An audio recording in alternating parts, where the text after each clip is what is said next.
সহকর্মীদের ওপর গুলি চালনার ঘটনায় অভিযুক্ত জওয়ানকে গ্রেপ্তার করল পুলিশ। ধৃতকে এদিন হাজির করানো হয় আদালতে। বিএসএফের ১১৯ নম্বর ব্যাটালিয়ন এবং ৭১ নম্বর ব্যাটালিয়নের সদর দফতর রয়েছে মালদহের বৈষ্ণবনগরে। বৃহস্পতিবার দুপুরে সেখানেই সহকর্মীদের লক্ষ্য করে গুলি চালানোর অভিযোগ ওঠে বিএসএফ জওয়ান শিবম মিশ্রের বিরুদ্ধে। সীমান্তে দেশের নিরাপত্তার দায়িত্বে থাকা বাহিনীর সদর দপ্তরের ভেতরেই রক্তাক্ত তাণ্ডব। কোর্ট মার্শালের বিচারাধীন এক বিএসএফ জওয়ান প্রহরীর রাইফেল ছিনিয়ে সহকর্মীদের লক্ষ্য করে এলোপাথাড়ি গুলি চালানোর অভিযোগে উত্তাল হয়ে উঠেছে মালদহের বৈষ্ণবনগরের বিএসএফ ক্যাম্প। ঘটনার পর ঘটনাস্থলেই লুটিয়ে পড়েন ৩ জওয়ান। তাদের মধ্যে ২ জনের মৃত্যু হয়েছে। গুরুতর জখম অবস্থায় হাসপাতালে মৃত্যুর সাথে লড়ছেন হুগলির এক জওয়ান। সীমান্তরক্ষী বাহিনীর অন্দরে এমন নজিরবিহীন ঘটনায় চাঞ্চল্য ছড়িয়েছে এলাকায়। বৃহস্পতিবার দুপুরে বৈষ্ণবনগরের বিএসএফের ১১৯ ও ৭১ নম্বর ব্যাটালিয়নের সদর দফতরেই ঘটে এই ঘটনা। পুলিশ ও বিএসএফ সূত্রে জানা গেছে, অভিযুক্ত জওয়ানের নাম শিবম কুমার মিশ্র। তিনি ছত্তিশগড়ের বাসিন্দা। একটি নির্দিষ্ট অভিযোগে তার বিরুদ্ধে কোর্ট মার্শালের প্রক্রিয়া চলছিল। সেই কারণেই তাকে কঠোর নিরাপত্তার মধ্যে রাখা হয়েছিল। প্রাথমিক তদন্তে জানা গিয়েছে, শৌচাগারে নিয়ে যাওয়ার সময় কর্তব্যরত এক সেন্ট্রির ওপর আচমকা হামলা চালিয়ে তার রাইফেল ছিনিয়ে নেন শিবম। তারপর পাশের ব্যারাক লক্ষ্য করে নির্বিচারে গুলি চালাতে শুরু করেন।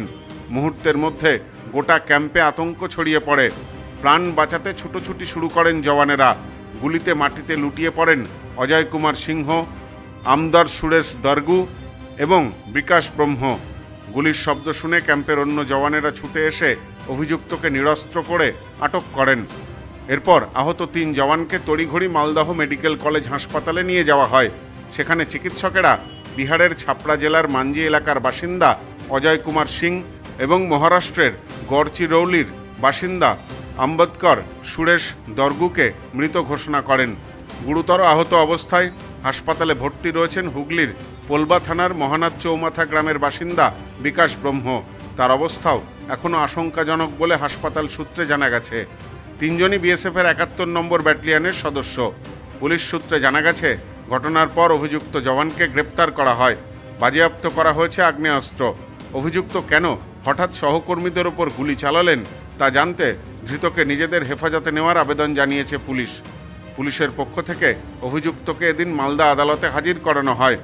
পুলিশের প্রাথমিক অনুমান, হতাশাজনিত কারণেই গুলি চালিয়েছেন ওই জওয়ান। Bureau report, news no man's land, Malda. Sampriti guest house hotel and restaurant. সমস্ত আধুনিক সুবিধাযুক্ত AC double bedroom, standard double bedroom, twin bedroom, deluxe double bedroom. আমাদের হোটেলেই রয়েছে বাঙালির খাবার সহ মাল্টি কুইজিন রেস্টুরেন্ট। শহরের মধ্যে অথচ সম্পূর্ণ নিরাপদ পরিবেশে থাকা খাওয়ার একমাত্র ঠিকানা Sampriti guest house hotel and restaurant, Chakdah road, টবাজার, বনগাঁ। ফোন 03215257603।